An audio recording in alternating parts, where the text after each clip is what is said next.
Bueno, en fase 3, uno de los rubros que no están permitidos realizar son las obras particulares, sí las obras generales o las obras oficiales, pero no las obras particulares.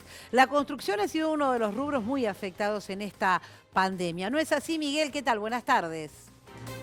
Efectivamente, Fabiana, buenas tardes. Los números son alarmantes. La caída en los primeros 4 meses del año es del 40,2% y la caída interanual es del 75,6%. Tomemos en cuenta que la construcción es un engranaje importantísimo dentro del movimiento económico del país. Pero como vos bien decías recién, la fase 3 impide la realización de obras aquí, por lo menos en Bahía Blanca o en los lugares donde se esté en la misma situación. Por eso, Sí.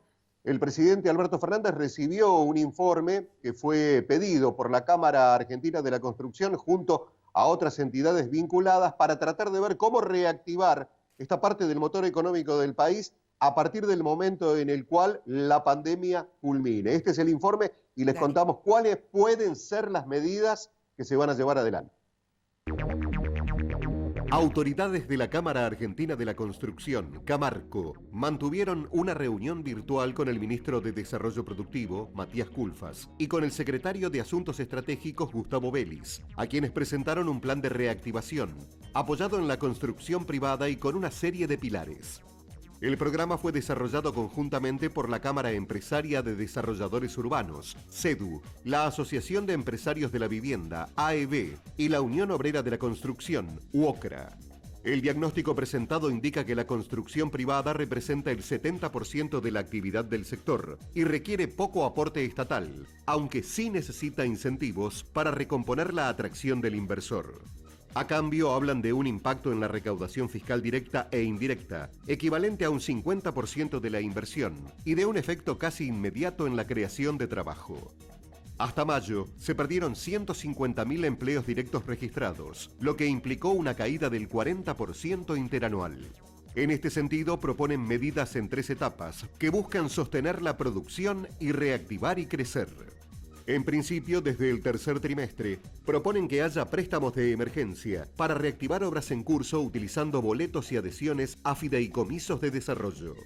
Activación del régimen de la Ley de Presupuesto de 2019 para viviendas de valor inferior a 140.000 UVA, equivalentes hoy a 7.743.400 pesos, simplificando su implementación.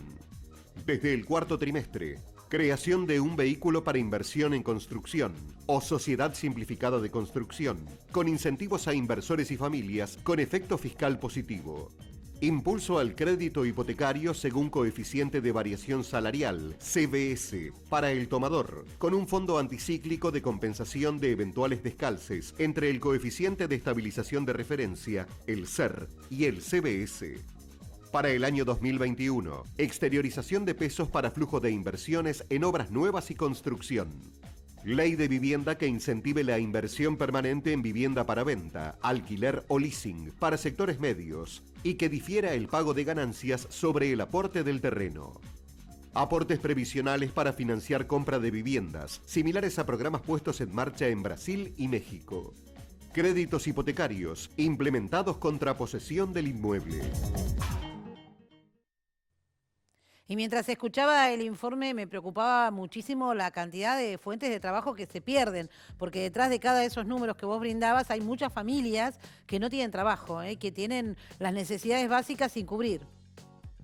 Sí, acá el problema viene por 2 vertientes. Una de la que vos referías, la gente que no tiene trabajo y que forma parte de la familia de la construcción, pero otra es la de aquellos que siguen esperando la posibilidad de tener una vivienda. Recordemos que la experiencia de los créditos UVA fue realmente mala para aquellos que pudieron tomarlos y aquellos que quedaron en el medio de la nada porque tenían un crédito adjudicado y no pudieron aplicarlo a la compra ni del terreno ni para comenzar la construcción, realmente están en una situación muy compleja que el gobierno va a tener que tomar, realmente en este caso la sartén por el mango, para intentar que quien merece una vivienda digna la tenga, pero fundamentalmente para que aquellos que pueden dar la vivienda digna, aquellos que la necesitan, la puedan construir. Esto realmente es muy difícil y te das cuenta de la cantidad de puntos que fueron planteados.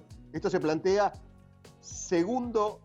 tercero y cuarto trimestre de este año. Y no se sabe si realmente el tercer trimestre va a permitir que la actividad se inicie, por lo menos, porque hasta el momento todo es la expectativa de ver cuándo termina el tema de la pandemia. Así que todo está entre signos de pregunta, pero es evidente que hay una necesidad de mucha gente que quiere su vivienda propia y el gobierno en este caso tiene que tratar de articular los medios para que ellos puedan llegar a tenerla. Imagínate, Miguel, que hay gente del plan Procrear que todavía no pudo tener su casa.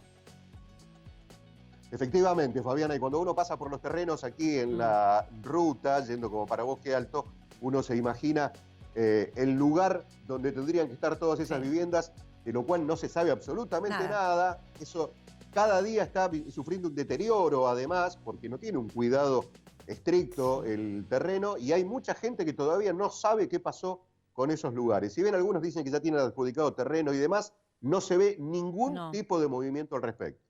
Gracias, Miguel. Nos vemos mañana.